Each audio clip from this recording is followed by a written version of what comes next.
দেবৰগাঁও সমষ্টি হিচাপে যোৱা BTC ইলেকশ্যনত আগত ফাৰ্ষ্ট গেৰেণ্টি দি পেলাই ৰাইজক প্ৰতিশ্ৰুতি দিছিলে। এই হিচাপত আমি চৰকাৰ অহাৰ পিছত গোটেই BTC অঞ্চলত আমি বেনিফিচিয়াৰীসকলক যেনিবা 10,000 IBS বা 2 লাখ টকা ইহঁতৰ ল'ৰা ছোৱালীসকলক বা ঠিক তেনেকুৱা সেল্ফ হেল্প গ্ৰুপ মাটিৰ পাট্টা আৰু ছিনিয়ৰ চিটিজেন হেণ্ডিকেপসকলক যিখিনি প্ৰতিশ্ৰুতি দি আহিছিল যিমান পাৰে আমি দিম বুলি কৈছিল। সেই হিচাপত আমি এতিয়া দি আছোঁ আৰু আজিও দেবৰগাঁও সমষ্টি হিচাপে দিছে আৰু বহুতে পোৱা নাই আমিও জানো, কিন্তু পাব।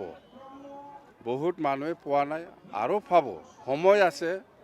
সেই কথাটো মই কৈছোঁ। আজি চব পোৱা নাই আমিও জানো। দেবৰগাঁও সমষ্টি হিচাপে বহুত ল'ৰা ছোৱালী আৰু আছে, বহুত সেল্ফ হেল্প গ্ৰুপ আৰু আছে, আৰু বহুত IBS পাব লগা আছে। এইবিলাক আমি দিম, দিয়াৰ ক্ষেত্ৰত আমি কম নহয়, আমি দিব। আজি এই প্ৰথম বেচত হয়তো চবেই পোৱা নাই, পাব। আপুনি আজি পোৱা নাই কালি পাব, কালি পোৱা নাই পৰহি পাব। আমি দিমেই, যেনেকৈ কথা দিছে এনেকৈ কাম কৰিম। 3জন EM আমি অলৰেডি প্ৰপ'জাল দিছে। আমাৰ একজন নমিনেটেড মেম্বাৰ আছিলে, সেই হ'ল কামেশ্বৰ ৰয় ডাঙৰীয়া, আৰু একজনটো হ'ল আমাৰ আগৰে EM মহেশ্বৰ বসুমতাৰী ডাঙৰীয়া, আৰু এজনটো হ'ল নাগৰিজুলি সমষ্টিৰ আমাৰ নাগৰিজুলি সমষ্টিৰ BJPৰ MCLA, তাক EM দিয়াৰ কথা আমি অলৰেডি প্ৰপ'জাল দিছে। এইটো নিশ্চয় অতি সোনকালে আহিব। আৰু CSP মেম্বাৰ হিচাপেও আমি নতুনকৈ আৰু 11জন প্ৰপ'জাল দিছে। চব জাতিকে দিছে মই, না হিন্দী ভাষী, না অসমীয়া, না চৰণীয়া, মুঠতে আমি অলৰেডি প্ৰপ'জাল দিছে। সেইটো অতি সোনকালে নিশ্চয় এপ্ৰুভেল আহিব।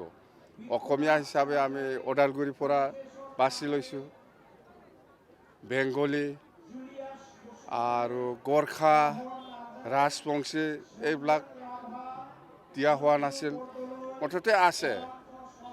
11জনকৈ নতুন CSP মেম্বাৰ আমি অলৰেডি প্ৰপ'জাল দিছে। এইটো অতি সোনকালে 2-1 দিনৰ ভিতৰত নিশ্চয় এপ্ৰুভেল আহিব, এপ্ৰুভেল দিব। আৰু 3জন EM নতুন আমি এপ্ৰুভেল কাৰণে পঠাই দিছে, অলৰেডি হৈছে বোধহয়। অহাকালি পৰহিৰ ভিতৰত নিশ্চয় আহি যাব। বাছ, ডিপাৰ্টমেণ্ট আমি অহাকালি চিন্তা কৰিম।